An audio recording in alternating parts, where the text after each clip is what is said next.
కాంగ్రెస్ ప్రభుత్వం కక్ష సాధింపు బెదిరింపులకు పాల్పడుతూ ప్రశ్నించే గొంతును నొక్కే ప్రయత్నం చేస్తూ మాజీ మంత్రి ఎమ్మెల్యే తన్నీరు హరీష్ రావుపై తప్పుడు కేసులు పెడుతూ అక్రమ అరెస్టులు చేయడం సిగ్గుచేటని మండల బీఆర్ఎస్ పార్టీ నాయకులు మండిపడ్డారు. ఎమ్మెల్యే పాడి కౌశిక్ రెడ్డి తన ఫోన్ను కాంగ్రెస్ ప్రభుత్వం ఫోన్ ట్యాపింగ్ చేసిందని కేసు పెట్టేందుకు పోలీస్ స్టేషన్కు వెళ్లగా అతనిపై అక్రమ కేసులు పెట్టారని మాజీ మంత్రి హరీష్ రావు అతన్ని పరామర్శించేందుకు వెళ్లగా హరీష్ రావును అక్రమంగా అరెస్టు చేయడాన్ని నంగునూరు మండల బీఆర్ఎస్ నాయకులు ఖండించారు.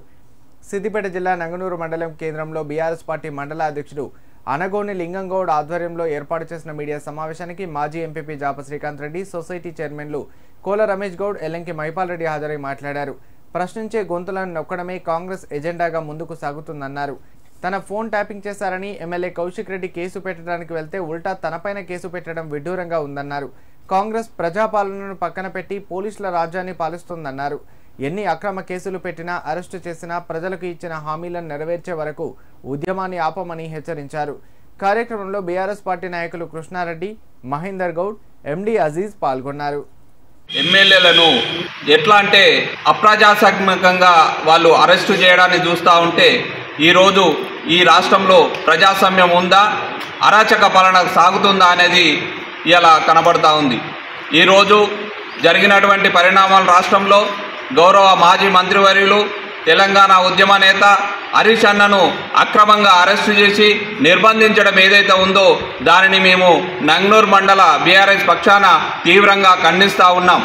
ఇలాంటి అక్రమ కేసులు పెడుతూ అక్రమ నిర్బంధనాలు కొనసాగిస్తే రేపు రాబోయే రోజుల్లో తగిన మూల్యం చెల్లించుకోక తప్పదని ఈ సందర్భంగా మేము హెచ్చరించుతా ఉన్నాం.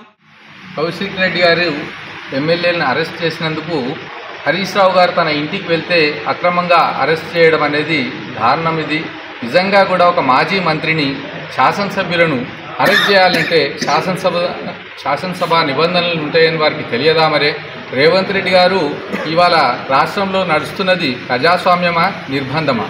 ఇవాళ ప్రశ్నించే గొంతును ఇవాళ వారు గద్దెనెక్కే సందర్భంలో ఎన్నికల వేళలో ఇచ్చిన హామీలు నెరవేర్చమని ప్రజాక్షేత్రంలోకి వెళ్ళి ప్రజలకు అన్ని వివరించి చెప్తే ఇవాళ ప్రజలతో పక్షాన నిలబడే గొంతును నొక్కుదామని చూస్తున్నారు.